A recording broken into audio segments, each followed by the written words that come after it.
قلت لهم عدة مرات ما تخلوش تبون يهدر أو يهدر فرفارة. هذا تبون هذا تخلوه يبدأ يهدر، يبدأ غير يطرش. الآن أمريكا غادي تدير ضغط على الأمم المتحدة حتى تستعرض بالصحراء المغربية سكارة في الجزائر. حنا ما عندناش اقتصاد سليم، ما عندنا والو، اون ديبون توجور دو لامبورتاسيون. أمريكا قدمت أجهزة عسكرية مجانا لدولة المغرب. تبون فاشل، حكومته فاشلة، وقيادة اللي راهم معاه يزوقوا له في الطريق فاشلين. حنا مسمار ما نصنعوش. الشعب راهو يطلب، لأن ما يبغوش الراجل يقول لهم الحق، يحبوا لي يكذب عليهم وينافق معاهم. لهذا اللي ينافق يعيش في الجزائر. إذا ما تقدرش تنافق في الجزائر ما تقدرش تعيش، يحاربوك. وإذا كنت راجل يحاربوك. باش نفهموا المشكل في الجزائر واش راهو صاري أو شا صرا واش غادي يصرى. المشكلة أن الرئيس اللي يوصل إلى رئاسة الجمهورية مع الأسف أي واحد يوصل إلى المرادية يسكر الباب وراه، يسكر الباب وراه واللي يستعمل في القانون، في القوة، في العدالة، في الجيش، في الأجهزة الأمنية باش يقمع أي واحد يكون ضده. دونك الرئيس اللي يجي باش ينتقم ويضر الناس وما يسمع لحتى واحد ويشوف روحه هو على حق مطلق وما غيره باطل ما يتقدمش هذا الرئيس. الرئيس بعد ما يجي ببرنامج كان يوعد الناس ببرنامج إصلاح العدالة، إصلاح مجال الصحي، إصلاح التعليم، إصلاح الاقتصاد، إصلاح حتى معيشة المواطن الجزائري، تولي عنده رفاهية في المعيشة، تولي عنده قدرة الشرائية اللي ما عندوش اليوم. الشعب راهو يطلب. هادو راهم ينفخوا فيه غير في الفيسبوك. تعرف راهم صارفين اليوم دراهم على صفحات الفيسبوك باش تصور لك الجزائر راهي مليحة والرئيس راهو مليح وقاعدين يكذبوا عليه وهو قاعد يضحك.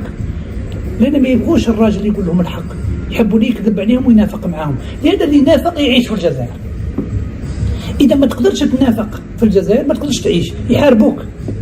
وإذا كنت راجل يحاربوك. أنت كي تقول لواحد الحقيقة ماكش تضر فيه، بالك تنفع فيه. كي نكذب عليك، على واش ننبح أنا كي نكذب عليك؟ تعال نديروا يد في يد ونبنوا البلاد. أنت عندك سلطة وأنا عندي أفكار وأنا عندنا أموال ونجتمعوا ونبنوا الجزائر. لا، فهم قاعدين يصرفوا دراهم وداروا صفحات. هذه الصفحات تتزوق في عمل رئاسة الجمهورية باللي توفا بيان ورانا ملاح وقوة ضاربة وحنا مسمار ما نصنعوهاش. تبون فاشل، تبون فاشل، حكومته فاشلة وقيادة اللي راهم معاه يزوقوا له في الطريق فاشلين. لازم يروح لمصلحة البلاد. أنا ما عنديش عداوة مع تبون، ما عنديش علاقة معه، ولكن تبون فاشل. تبون دار أخطاء كبيرة فادحة دبلوماسية. قلت لهم عدة مرات ما تخلوش تبون يهدر أو يهدر فرفارة. هذا تبون هذا تخلوه يبدأ يهدر، يبدأ غير يطرش. دابا وقاعد في قهوة. تبون الجزائر ماشي رزقك وما تهدرش كي راك في دارك، لأن كلام كرئيس جمهورية راه مسؤول، وكي تهدر برا راهي دبلوماسية. آخر خطأ داروا تبون وتكلموا معايا عدة ناس وقلت لهم رايح يكلف الجزائر ضربة قوية في المستقبل القريب مش البعيد، قريب. حنا ما عندناش اقتصاد سليم، ما عندنا والو، اون ديبون توجور دو لامبورتاسيون. يبلعوا عليك لامبورتاسيون تموت. كيفاش تدخل انت في صراعات كيما هذه وتنحاد وتروح تنحاد الى روسيا وتخلي امريكا واوروبا نورمال؟ بانت لك هذه سياسة. هذه وجهة نظري أنا. نبقى الجزائر محايدة. شوف من ناكل مع الديب ما نبكي مع الراعي. خويا نقعد كيما سويسرا ما ندخلش روحي. خويا انا صاحبكم كاع كيما راكم، ندير الامن معاكم كاع كيما راكم، ما نربحش العداوه، نربح الملاحه مع كاع الناس. تروح تقول نعطوا البديل للعمله الدولار، هذا اعلان حرب على امريكا، وهذا سيكلف الجزائر ثمنا باهظا في المستقبل. واش صرا؟ بعد ما هدر هذه الهضره ورجع، واش صرا؟ عند الدولة اللي قدامنا المغرب، أمريكا قدمت أجهزة عسكرية مجانا لدولة المغرب. بطل. C'est la réponse. سي لا ريبونس ديريكت، اللي ما فهمهاش ما فهم والو سي لا السياسه. ريبونس. فهمت؟ بيان سور. وانا نقول لك حاجه واحده اخرى للشعب الجزائري ربما ما يعرفهاش. الان امريكا غادي دير ضغط على الامم المتحده حتى تستعرض بالصحراء المغربيه سكاره في الجزائر. انتم حيين وانا حي، دوك تشوفوا واش رايحين يديروا، لان في ازمه حرب وعلاقات وضرب الاقتصاد العالمي. قلت ما تهضرش بالهضر، قلت لك ماهوش مسؤول تبون كي يهضر، يبدا غير يطرش. لهذا انا دائما نخاف كي يبدا يهضر. دنا 60 داهيه في روسيا تهضر هذه الهضره، والله ضيف. ربي يجيب الخير. لازم ما قلت لكم لازم يروح. شوف باش نفهموا حاجه، هو من المنظومه الفاسده القديمه، نحبوا ولا نكرروا. تبون ماهو سليم، تبون فاسد في منظومه 20 سنه فاسد. كيفاش يولي رئيس؟ الهيستوريك تاعك خامش، ما تقدرش تكون رئيس. لازم رئيس نظيف، رئيس ما عندوش علاقه مع العصابه، رئيس راجل يجي يخدم الجزائر. هذا نعاونوه. حطوا رئيس يتفقوا عليه الشعب الجزائري، نخدموا بلادنا على العين والراس.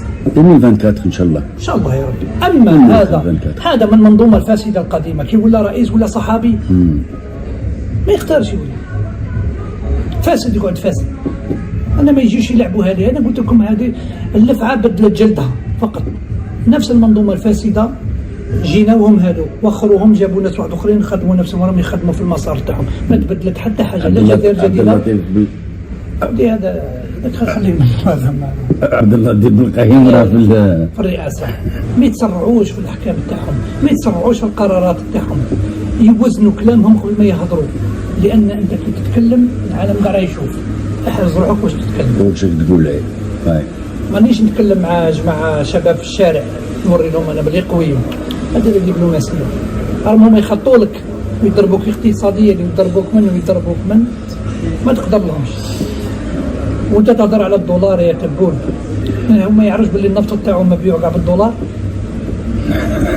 هذه ما يعرفهاش. هذه امريكا تقدر قرار تاخذ قرار تاع الرول بي، تجمد كل لي ترانزاكسيون تاع الجزائر بالدولار، لان هي تتحكم في الدولار. قرار واحد. يعني انا شفنا باللي ناس عندهم حسابات بنكيه عاديين بلوكاو وبدون ما يشاورك يبلوكيك، او قادر يبلوكي كاع لي ترانزاكسيون تاع سوناتراك في 24 ساعه. وروح شوف حل لروحك كيفاش توكل الشعب الجزائري. يعني ما عندكش مدخول غير البترول.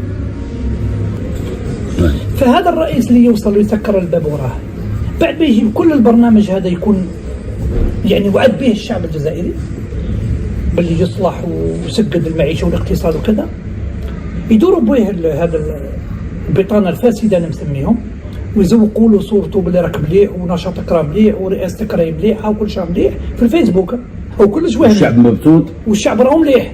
اللي يبغي يقعد ما ينوضش، يزيد عهده ثانيه ولا يقدر ثالثه، ويقعد يخدم على البقاء السياسي. واللي يخدم على البقاء السياسي وتحسين الكرسي ربي يسهل عليه. هذا ما جاش يخدم البلاد، هذا جاي يخدم روحه والعصابه لا رضا به.